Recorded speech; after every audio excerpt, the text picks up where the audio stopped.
Assalamualaikum warahmatullahi wabarakatuh.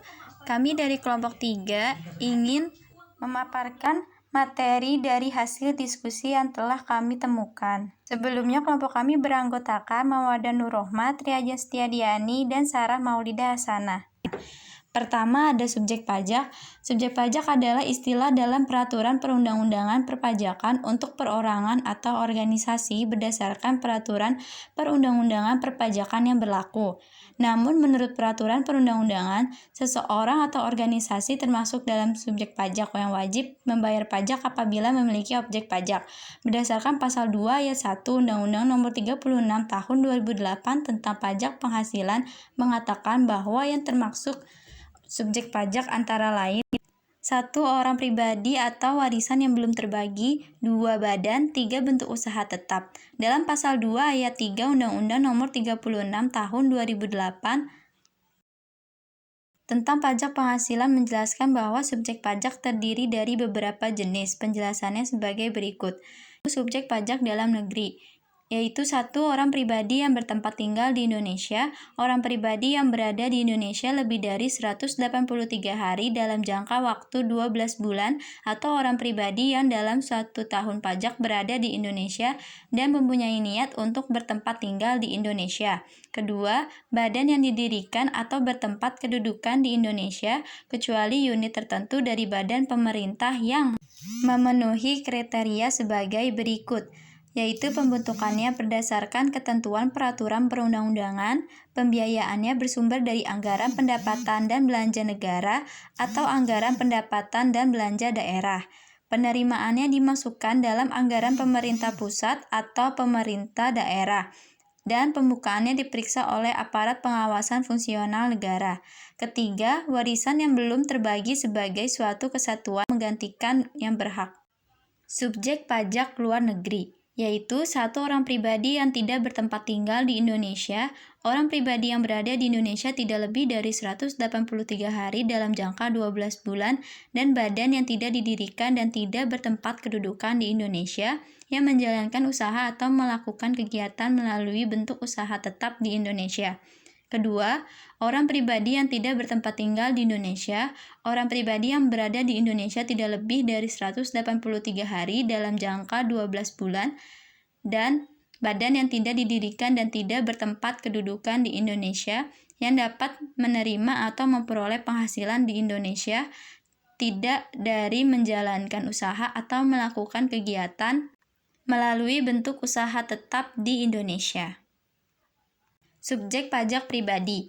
Subjek pajak pribadi yaitu orang pribadi yang bertempat tinggal di Indonesia, orang pribadi yang berada di Indonesia lebih dari 183 hari dalam jangka waktu 12 bulan, atau orang pribadi yang dalam suatu tahun pajak berada di Indonesia dan mempunyai niat untuk bertempat tinggal di Indonesia.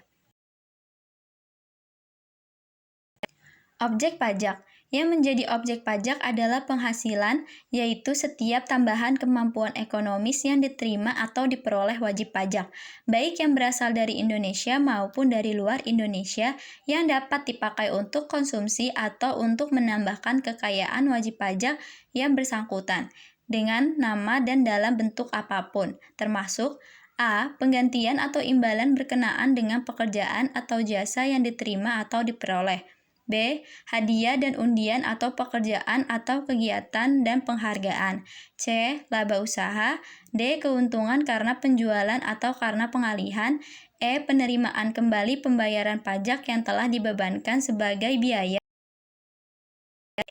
dan pembayaran tambahan pengembalian pajak.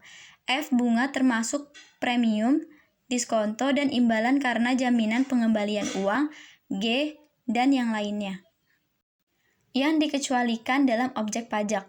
Yang pertama, sumbangan, termasuk zakat yang diterima oleh badan amil zakat. Kedua, harta hibahan yang diterima oleh keluarga sedara dalam garis keturunan lurus. Yang ketiga, harta pengganti, pengganti saham atau sebagai pengganti penyertaan modal. Yang ketiga, imbalan berhubungan dengan pekerjaan atau jasa yang diterima untuk diperoleh dalam bentuk natura. Yang kelima, asuransi pembayaran dari perusahaan. Asuransi kepada orang pribadi, warisan, dividen iuran, dan sebagainya. Selanjutnya ada penghasilan yang dapat dikenai pajak bersifat final. Yang pertama, penghasilan berupa bunga deposito dan tabungan lainnya, bunga obligasi dan surat utang negara, dan bunga simpanan yang dibayarkan oleh koperasi kepada anggota koperasi orang pribadi. Yang kedua, penghasilan berupa hadiah undian. Ketiga, penghasilan dari transaksi saham dan sekuritas lainnya, transaksi derivatif yang diperdagangkan di bursa, dan transaksi penjualan saham atau pengalihan penyertaan modal pada perusahaan pasangannya yang diterima oleh perusahaan modal Ventura. Yang keempat, penghasilan dari transaksi pengalihan harta berupa tanah dan atau bangunan, usaha jasa konstruksi, usaha real estate, dan persewaan tanah dan atau bangunan. Dan yang terakhir ada penghasilan tertentu lainnya yang diatur dengan atau berdasarkan peraturan pemerintah. Selanjutnya, pengurangan penghasilan. Sebagaimana yang telah diatur dalam Undang-Undang Nomor 36 Tahun 2008, Pasal 6 tentang pajak penghasilan, yaitu besarnya penghasilan kena pajak bagi wajib pajak dalam negeri dan bentuk usaha tetap ditetapkan berdasarkan penghasilan bruto dikurangi biaya untuk mendapatkan, menagih, dan memelihara penghasilan, termasuk A. Biaya secara langsung atau tidak langsung berkaitan dengan kegiatan usaha. Selanjutnya, penyusutan atas pengeluaran untuk memperoleh harta berwujud dan amortisasi atas pengeluaran untuk memperoleh hak dan atas biaya lain yang mempunyai masa manfaat lebih dari 1 tahun sebagaimana dimaksud dalam pasal 11 dan pasal 11A. Selanjutnya, iuran kepada dana pensiun yang pendiriannya telah disahkan oleh Menteri Keuangan. Selanjutnya, kerugian karena penjualan atau pengalihan harta yang dimiliki dan digunakan dalam perusahaan atau yang dimiliki untuk mendapat, menagih, dan memelihara penghasilan. Selanjutnya ada kerugian selisih kurs mata uang asing. Ada biaya penelitian dan pengembangan perusahaan yang dilakukan di Indonesia. Ada juga biaya beasiswa, magang, dan pelatihan. Ada juga piutang yang nyata-nyata tidak dapat ditagih. Selanjutnya ada sumbangan dalam rangka penanggulangan bencana nasional yang ketentuannya diatur dalam peraturan pemerintah. Selanjutnya ada sumbangan dalam rangka penelitian dan pengembangan yang dilakukan di Indonesia yang ketentuannya juga diatur dalam peraturan pemerintah. Ada biaya pembangunan infrastruktur sosial yang ketentuannya juga diatur dengan peraturan pemerintah. Ada sumbangan fasilitas pendidikan yang ketentuannya diatur dengan peraturan pemerintah. Dan yang terakhir ada sumbangan dalam rangka pembinaan olahraga yang ketentuannya juga diatur dalam peraturan pemerintah. Selanjutnya ada definisi pajak penghasilan, yaitu pajak yang dibebankan atas suatu penghasilan yang diperoleh wajib pajak baik yang berasal dari Indonesia maupun dari luar negeri. Sedangkan pengertian pajak penghasilan menurut Siti Kurnia Rahayu, pajak penghasilan adalah pajak yang terhutang sehubung dengan pekerjaan, jasa, dan kegiatan yang wajib dipotong dan disetorkan oleh pemberi kerja.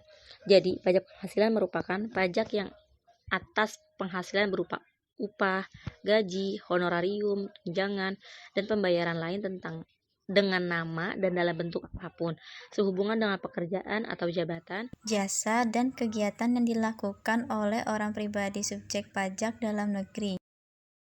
Dasar hukum pajak penghasilan adalah Undang-Undang Nomor 7 Tahun 1983 tentang pajak penghasilan. Undang-undang ini mengalami 4 kali perubahan. Yang pertama, Undang-Undang Nomor 7 Tahun 1991 tentang perubahan atas Undang-Undang Nomor 7 1983 tentang pajak penghasilan.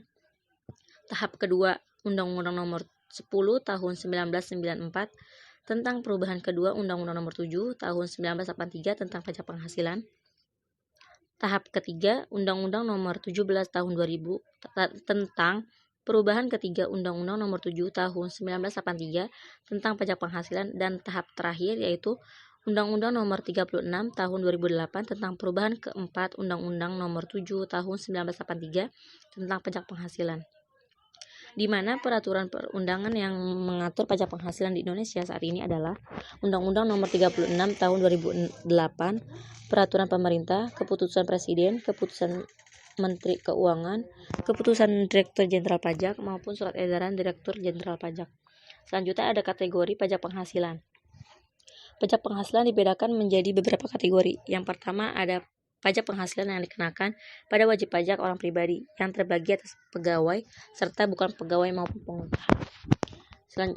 Dan pajak penghasilan yang dibebankan atas penghasilan wajib pajak badan atau perusahaan hingga objek yang dikenakan pajak penghasilan itu sendiri.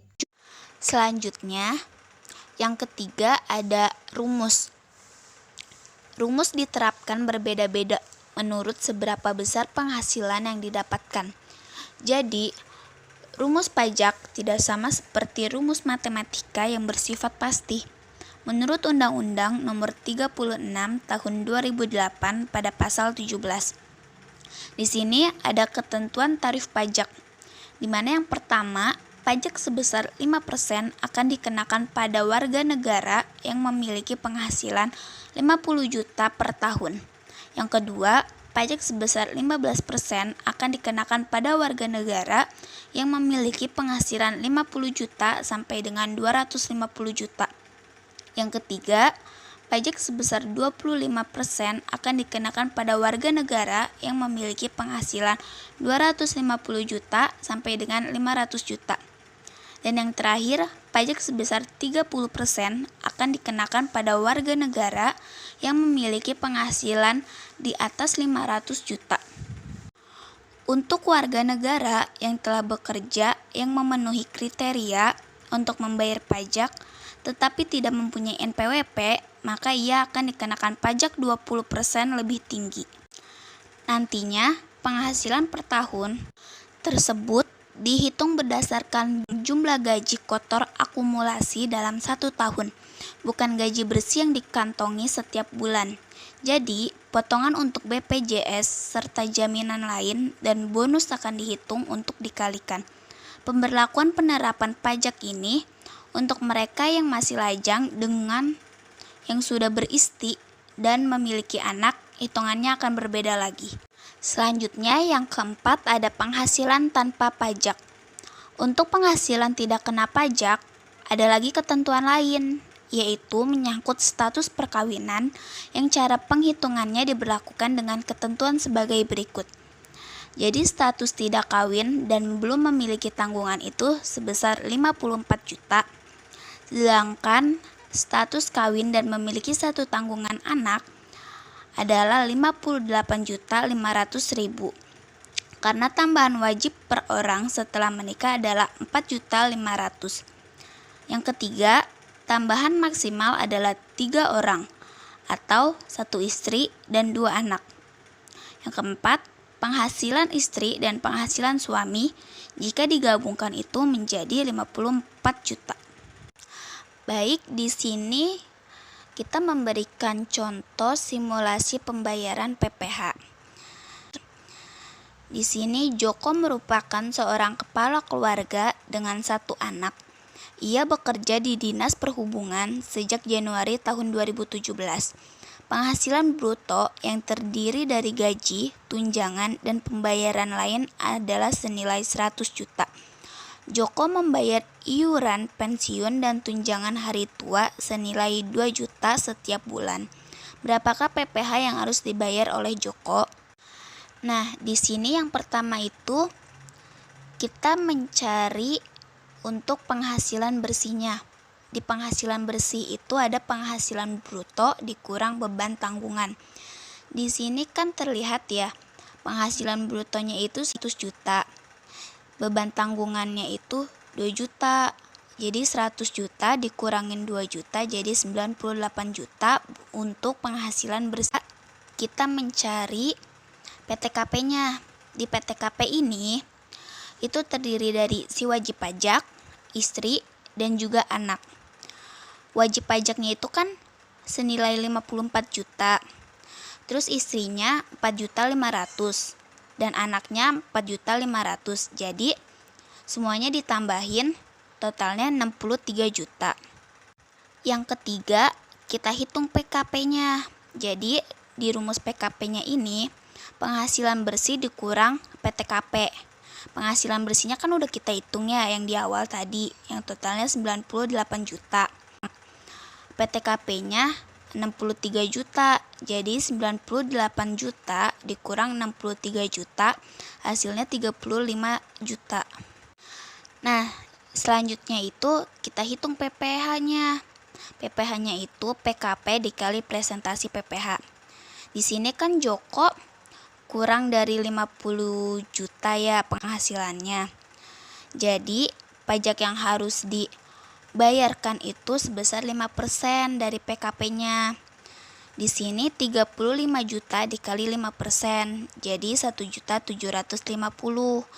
Maka PPh yang harus dibayarkan Joko selama setahun yaitu 1.750.000. Sekian yang dapat kami sampaikan. Terima kasih.